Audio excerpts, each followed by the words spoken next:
ಎಲ್ಲರಿಗೂ ನಮಸ್ಕಾರ. Welcome back to my channel. ನಾನು ರೇಣುಕಾ. ಇವತ್ತು ಹೀರೆಕಾಯಿ ಬಜ್ಜಿ ಹೇಗೆ ಮಾಡೋದು ಅಂತ ನೋಡೋಣ. ನಾನಿಲ್ಲಿ ಅರ್ಧ ಹೀರೆಕಾಯಿಯನ್ನು ಕಟ್ ಮಾಡಿ ಇಟ್ಕೊಂಡಿದ್ದೀನಿ. ಮೊದಲಿಗೆ ಒಂದು ಬೌಲ್ಗೆ ಕಡಲೆ ಹಿಟ್ಟನ್ನ ಹಾಕ್ಕೊಳ್ತಾ ಇದ್ದೀನಿ. ನೀವು ಎಷ್ಟು ಬಜ್ಜಿ ಮಾಡ್ಕೊತಾ ಇದ್ದೀರಾ, ಎಷ್ಟು ಹೀರೆಕಾಯಿ ತೊಗೊಂಡಿದ್ದೀರಾ ಅದ್ರ ಮೇಲೆ ಹಿಟ್ಟನ್ನ ಹಾಕ್ಕೊಳ್ಬೇಕು. ನಾನಿಲ್ಲಿ ಅಕ್ಕಿ ಹಿಟ್ಟನ್ನ ಹಾಕ್ಕೊಳ್ತಾ ಇದ್ದೀನಿ, ಖಾರದ ಪುಡಿ, ಉಪ್ಪು, ಜೀರಿಗೆ ಕೈಯಲ್ಲೇ ಕ್ರಷ್ ಮಾಡಿ ಹಾಕ್ತಾಯಿದ್ದೀನಿ.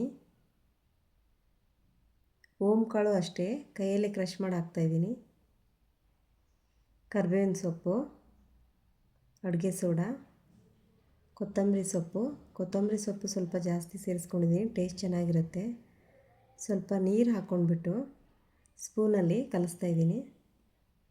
ಗಂಟಿಲ್ದಂಗೆ ಚೆನ್ನಾಗಿ ಕಲಿಸ್ಕೊಳ್ಬೇಕು. ಕೈಯಲ್ಲೂ ಕಲಿಸ್ಕೊಳ್ಬೋದು, ನಾನಿಲ್ಲಿ ಸ್ಪೂನ್ ಯೂಸ್ ಮಾಡಿ ಕಲಿಸ್ತಾ ಇದ್ದೀನಿ. ನೀರನ್ನ ನೋಡ್ಕೊಂಡು ಹಾಕ್ಕೊಳ್ಬೇಕು. ತುಂಬ ತೆಳುವೂ ಅಲ್ಲ, ತುಂಬ ಗಟ್ಟಿಗೂ ಅಲ್ಲ, ಮೀಡಿಯಮಲ್ಲಿ ಕಲಿಸ್ಕೊಳ್ಬೇಕು.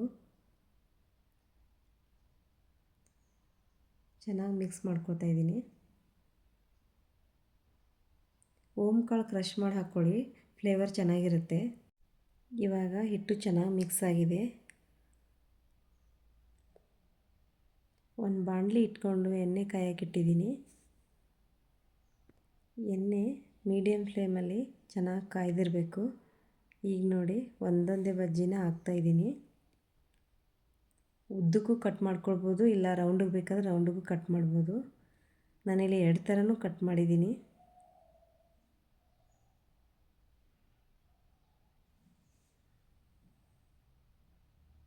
ಮೀಡಿಯಮ್ ಫ್ಲೇಮಲ್ಲಿ ಚೆನ್ನಾಗಿ ಬೇಯಿಸ್ಕೊಳ್ಬೇಕು.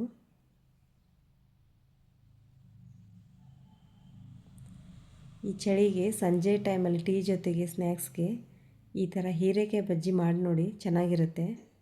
ಬೇಗನೆ 10 ನಿಮಿಷಕ್ಕೆ ಮಾಡ್ಕೊಳ್ಬೋದು. ಓಂಕಾಳು ಸೇರಿಸೋದ್ರಿಂದ ಜೀರ್ಣಕ್ರಿಯೆಗೆ ಒಳ್ಳೆಯದು.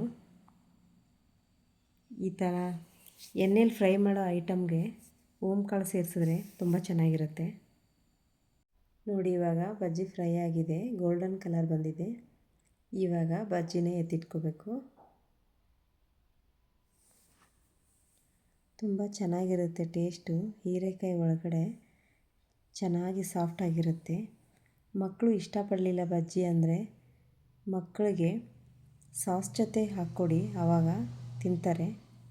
ಬಜ್ಜಿ ಏನು ಡೈಲಿ ಮಾಡೋಕ್ಕೋಗಲ್ಲ, ಯಾವಾಗಲೂ ಒಂದು ಸಾರಿ ಮಾಡಿದಾಗ ಮಕ್ಕಳಿಗೆ ಕೊಟ್ಟರೆ ತಪ್ಪೇನಿಲ್ಲ. ಯಾವ ಮಕ್ಕಳು ತಿನ್ನಲ್ವೇ, ಮಕ್ಕಳಿಗೆ ಸಾಸ್ ಜೊತೆ ಹಾಕ್ಕೊಟ್ರೆ ಮಕ್ಕಳು ಇಷ್ಟಪಟ್ಟು ತಿಂತಾರೆ.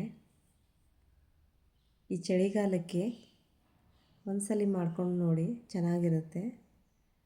ಇವಾಗ ನೋಡಿ ಬಜ್ಜಿ ರೆಡಿಯಾಗಿದೆ, ತುಂಬ ಚೆನ್ನಾಗಿ ಬಂದಿದೆ. ನೀವೊಂದ್ಸಲಿ ಮಾಡಿ, ಇಷ್ಟ ಆದರೆ ಲೈಕ್ ಮಾಡಿ, ಶೇರ್ ಮಾಡಿ, ಕಮೆಂಟ್ ಮಾಡಿ, ನಮ್ಮ ಚಾನಲ್ನ ಸಬ್ಸ್ಕ್ರೈಬ್ ಮಾಡ್ಕೊಳ್ಳಿ. ಎಲ್ಲರಿಗೂ ಧನ್ಯವಾದಗಳು. ಬಾಯ್.